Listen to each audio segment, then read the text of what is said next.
नमस्कार मित्रांनो, ग्रहवेदमध्ये पुन्हा एकदा खूप खूप स्वागत. मी विलास करंबळे घेऊन आलो आहे मीन राशीसाठी फेब्रुवारी 2024 हा महिना कसा असेल.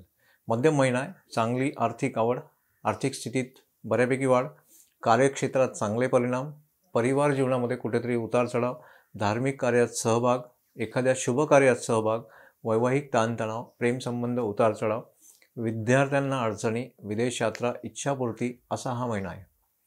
पर्टिक्युलरली कार्यक्षेत्रामध्ये जर बघितलं तर चांगला महिना आहे. कामात मन लागणार आहे.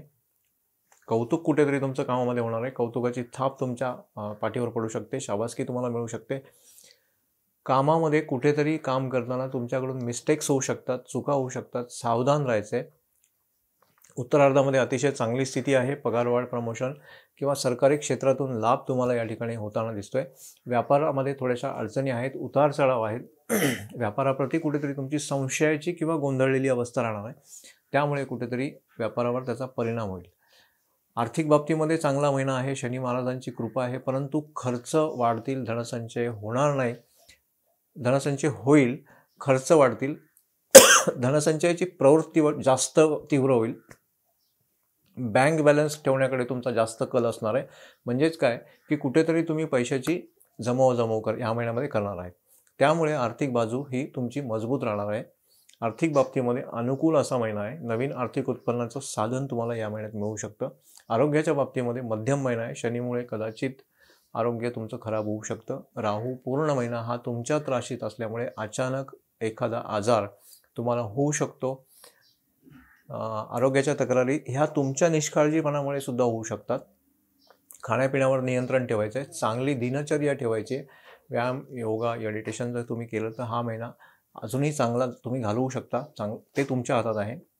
वैवाहिक जीवनामध्ये बघाल तर प्रेमात असाल तर अनुकूल आहे. महिन्याच्या मध्यभागात कुठेतरी तुमच्या रागावर तुम्ही नियंत्रण ठेवायचं आहे.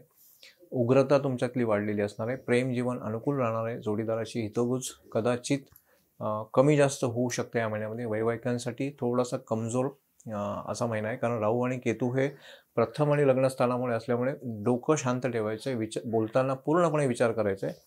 अन्यथा वादविवाद होऊ शकतात. परिवारामध्ये सुद्धा तसंच आहे. स्वतःची जी भावना आहे ती नीट समजून सांगताना तुम्हाला कुठेतरी शब्द आणि आपलं डोकं शांत ठेवून वापरायचे आहेत. जबाबदारी तुम्ही परिवाराची घेणार आहेत. हलके फुलके थोडेसे वाद आहेत. परिवाराला सुखसुविधा देण्याकडे तुमचा कल राहणार आहे. त्यावर तुम्ही पूर्णपणे खर्च पण करणार आहेत. आईवडिलांचे स्वास्थ्य हे अतिशय चांगलं राहणार आहे. भाऊ बहिणींचे प्रेम तुम्हाला मिळणार आहे. भाऊ बहीण तुमच्या पाठीशी उभे राहणार आहात. आता पाहूया उपाय काय आहेत. पुष्कराज रत्न तुम्ही धारण करू शकता. उजव्या हातात तर्जनीमध्ये सोन्यामध्ये कुठल्याही काळा मंदिरामध्ये जाऊन काळे तीळ किंवा काळे उडीद तुम्ही दान करू शकता. हनुमानाची पूजा करा आणि महामृत्युंजय जप जर तुम्ही केला तर तुमच्यासाठी तो अजून फायदेकारक होऊ शकतो. तर मित्रांनो, हा व्हिडिओ मी इथे समाप्तीकडे घेऊन आले. तुम्ही माझ्या चॅनलवर जर नवीन असाल तर कृपा करून चॅनलला सबस्क्राईब करायला विसरू नका. धन्यवाद.